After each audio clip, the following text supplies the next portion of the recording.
So what I want to tell you is not so much about that as about a happy story that's now in progress. My first direct experience of Xenakis, so to speak, in the flesh, is only a year and a bit old. This is, of course, La Tourette, about which a great deal has been said by people who know a lot more about it than I. And we have two little snapshots there. One, the only extant photo on the internet of Sharon Kanak, and the other, Jean-Louis Villeval, with whom you will have much to do in the years to come, as he is now the co-director of the Centre Xenakis at the Université de Rouen, which, while it has been evicted, so to speak, from La Tourette itself, will have much to offer us. One thing that was breathtaking for me was the opportunity to actually stay in this place, which is, in my experience, the best place in the universe for a 6-year-old kid, which I feel myself very much to be. The proceedings, the bulk of the proceedings took place on the left-hand side of the upper register of Pont-Dilatoire in the Thomas More room. Now, of course, from a 6-year-old's point of view, this is an amazing environment, but the worst place in the world to be expected to sit through PowerPoint presentations for days on end. This is the view out the window of that room, during the course of which the PowerPoint presentations were presented behind a curtain to shade it from this, and in the hope that we would be able to focus on a thing that was about so big. And what made it that much more distracting was, of course, this, which made it not only an exquisite prospect, but also a really, really interesting counterpoint between an order of geometry that I understood very well and enjoyed tremendously, and this strange pastiche of Flemish landscape painting, which clearly did not come up in the proceedings officially or directly. Now, you all know, one way or another, quite a bit about the history of this device, so to speak, initially formulated for Chandigarh, and then subsequently reprised for various projects. And of course, most if not all of you know that from the point of view of somebody in the multimedia business today, what music looks like most of the day is this. And distracted as I was, musing about the relationship between those geometries, not just in terms of what might have been borrowed from Xenakis in the process of designing effective, useful, and more sophisticated interfaces for music editing, sequencing, indeed. The familiarity of that in that daydream brought me to notice and daydream further about something here. Now let me just see if I can find the cursor myself. Okay, I'm there, which means I'm there, which means there. This is a very short video segment. This is one of the galleries in the inner courtyard. So there go some cursors along the timeline. And the thing, as I was thinking about this and going through, acquainting myself with the history of it, and if you know the space at all, this is part of a cruciform sort of set of passageways within what would have been the cloisters. These Ponts Dilatoire are, in fact, all the way around the inner perimeter, and with a separate device of these Mondriani-looking things with doorways behind them. From the point of view of the people who would have been there, this was, after all, devised as a studiorum. There were supposed to be about 100 Dominican monks doing that very slow gallery walking dance on their various errands from one place to the next in white robes. And I can't tell you what Xenakis would have imagined as he was imagining this building, but retroactively to imagine this thing as this sort of symphonic play of these stochastic trajectories of white cursors, coming together, moving to each other, and separately away. What it was to imagine that sort of orchestration took up the better part of one of my afternoons in this place. And I recommend impersonating a Dominican or a plumber or whatever it takes to get yourselves a couple of hours to daydream in this place and to think about that music and all of the others that, as I say, you know so much better than I. Now, of course, this question coming at it, and again, as having sort of set up these digital media programs here, the Brooklyn Experimental Media Center and so on, and having to make sense of visual media authoring environments and foundation curricula and acoustic media authoring environments and foundation curricula and the synthesis of all of these things within the framework of an engineering school whose catchment, so to speak, is undergraduate and graduate students from an unbelievably broad spectrum of experiences.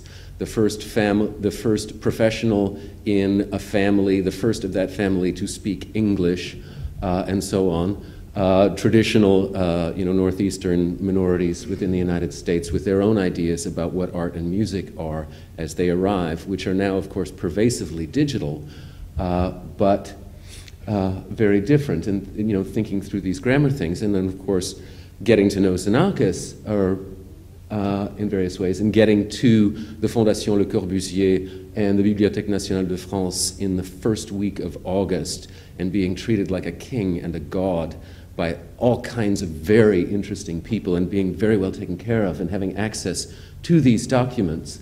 But one of the things I couldn't really get a grasp of in going through this is I was looking at these sequencer interfaces, latent or incipient or fully realized, I did not know. I could find Xenakis complaining of the serialist's failure to address duration. And I could find, in my own experience of those windows as looking at that as a sequencer, I'm looking at a step sequencer and thinking, I have not seen a syncopating step sequencer, outside of the framework of the 4/4 beats of which I'll have an illustration a little bit later, of a 16-step regular sequencer. And the idea that I had, which I shared at the time, was that this sequencer, where the durations of the beats within a loop would be plastic on the fly, where you could micro-adjust those gaps as you went in performance, was something that had not been done to my knowledge, and I promised to go back to New York and address that, about which more anon. But this thing, did he mean beat or not? I never quite was sure of, and am not now, and if somebody has something to say on the subject, I'd love to know more. The business of the modular scale was, of course, quite clear, and the business of the initial premise of sine wave progressions, negotiating with attack and decay progressions in the first studies for these things, and then the story of these sort of initially perhaps capricious agencement of different pieces of different variants of these red and blue scales, which I actually knew very well from a visual perspective, and also from the perspective of Le Corbusier, who on the one hand offers this grand, universal template for visual harmony in design, because he'd initially intended with this modular scale to actually market the darn thing, to patent and market it as a universally useful and applicable scale of proportions for visual design. And thinking of it in practical terms, well, that meant that he could leave the office for 6 weeks and have a de facto guarantee that anybody in his office would have produced to the modular, and therefore, he somehow automated a formal coherence to the practice of the studio. These things I could make sense of. Now, I do not know now, and may not ever quite know, if this notion of a plasticity of this beat in a real-time sequencer structure is a question of catching up, of finally saying, oh shit, this is what Xenakis was doing the whole time.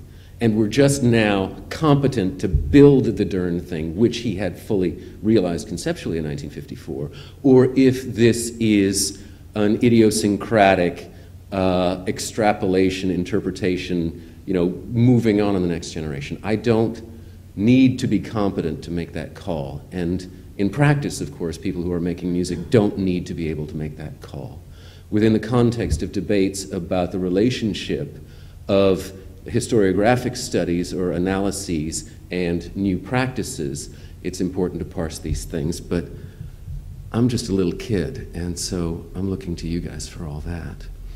Now, part of the fun, of course, from my point of view, in the Brooklyn Experimental Media Center, as I described, the range of involvements from the Computer Music Center at Columbia to these kids that are, whose parents made them go to engineering school and they wanted to be musicians, which may be familiar in the context of a story about Xenakis.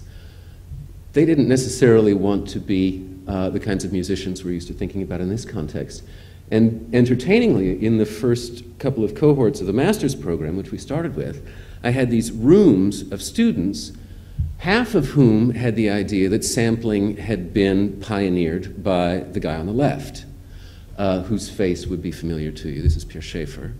And the other half of the students had the idea that sampling had been pioneered by the guy on the right. This is Lee Scratch Perry, famous for being one of the innovators of dub and reggae in Jamaica, and then subsequently, of course, those ideas migrated to the Bronx, and of which I won't share audio samples for either of these, on the understanding and expectation that you know as much as you want to right now about all that. Now, one of the things that has gotten much more convenient and practical since the UPIC is a clear distinction between a graphical description of a score, this is how it is to be done, and a graphical interface.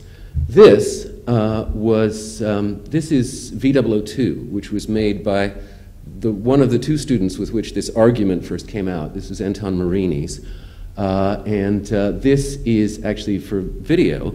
This crazy thing, and there's another sort of 25% of it off to the screen, is a performance instrument. Now, if you're Anton Marini and as manic and as intimate with this thing, you can perform with it in real time. It is, of course, much more typical for real-time performance environments to have a very different character and a very different set of ergonomics. Now, there is also this underlying formal question. This is one of my least favorite sets of buildings in the universe. This is the Toronto Dominion Centre. This was Mies van der Rohe's last project, which I knew again as a kid in a particular way, and of which I am reminded in the strict regularity of the geometry by things like this, which is your average 16-step sequencer, originating from beatbox kinds of things, and the 16 are of course 4/4s. You can syncopate within this, and so on and so forth. But of course, what I would be much more interested in is a sequencer that has this range of plasticity in the syncopation, and indeed the plasticity of that syncopation in real time. There are two Maxes in this picture, to put it succinctly. Of course, the Max Matthews, for whom Max MSP, the Max in Max MSP is named, and Max Appelboim, the president of our undergraduate music club, to whom I was, who I was trying to get him excited about this idea. And he was looking at me sort of oddly, and he was the classic specimen, indeed, of the student who'd been sent to an engineering school who really wanted to make music. And finally, he got up the nerve to say to me, "What's syncopation?" And I realized that, indeed, there is an awful lot of room between point A and point B, and we had better get on with it. And so, on the point of getting on with it, having brought these questions to Luc Dubois, who's up in the back there, of the actual development of this thing, and the happy discovery that indeed he would get some use out of it in the development of his work, he will answer that question, "Now what?" after the break. Thank you.